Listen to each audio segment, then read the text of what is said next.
సామాన్య ప్రజలకు good news. Bharat rice వచ్చేసాయి.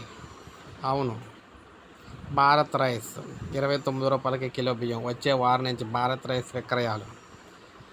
బహిరంగ మార్కెట్లో భారీగా పెరిగిన బియ్యం ధరలను అదుపు చేసేందుకు కేంద్ర ప్రభుత్వం సిద్ధమైంది. భారత్ రైస్ పేరుతో బియ్యాన్ని విక్రయించనుంది. కిలో 29 రూపాయల చొప్పున అమ్మకాలు చేపట్టనుంది. వచ్చే వారం నుంచి విక్రయాలు అయితే ప్రారంభిస్తున్నట్లు ఆహార మంత్రిత్వ శాఖ అయితే తెలియజేసింది. దేశంలో బియ్యం ధరలు భారీగా పెరిగిన వేళ మధ్యతరగతి వారికి ఊరటనిచ్చే విషయంగా ఈ విధంగా తీసుకొచ్చారన్నమాట. బియ్యం ఎగుమతులపై కూడా నిషేధం విధించినప్పటికీ ధరలను 15% మేర పెరిగాయని చెప్పేసి అన్నారు.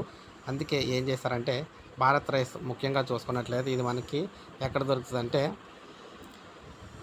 కేంద్రీయ బండార్ రిటైల్ కేంద్రాల్లో బియ్యాన్ని అయితే విక్రయిస్తామని చెప్పడం జరిగింది. ఈ కామర్స్ వేదికగా కూడా భారత్ రైస్ ఇక్కడ లభిస్తుందన్నారు. అంటే అమెజాన్, ఫ్లిప్కార్ట్లో కూడా 5 కేజీలు 10 కేజీల బ్యాగుల్లో భారత్ రైస్ అందుబాటులో ఉంటుందని చోప్రా తెలిపారు. రిటైల్ మార్కెట్లో తొలి దశలో 5 లక్షల టన్నుల బియ్యాన్ని అయితే విక్రయించాలని కేంద్రం నిర్ణయించినట్లు చెప్పారు.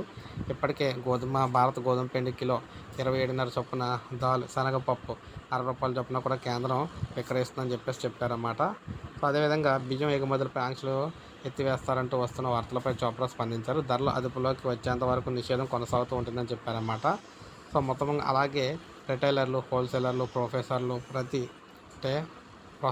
ప్రతి శుక్రవారం కూడా స్టాక్ వివరాలు మంత్రిత్వ శాఖ వెబ్సైట్లో అప్లోడ్ చేయాలని కూడా చెప్పారు.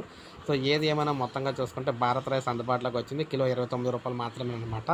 సో అమెజాన్, ఫ్లిప్కార్ట్లో కూడా దొరకవచ్చు. అదేవిధంగా ఇప్పుడు మనం చెప్పుకున్న వాటిలోనైతే విక్రయిస్తారనమాట మనకి చూసుకున్నట్లయితేనే. సో ఇది ఫ్రెండ్స్ వీడియో. నేను అసలు లైక్ చేయండి, సబ్స్క్రైబ్ చేసుకోకపోతే మన ఛానల్ సబ్స్క్రైబ్ చేసుకుని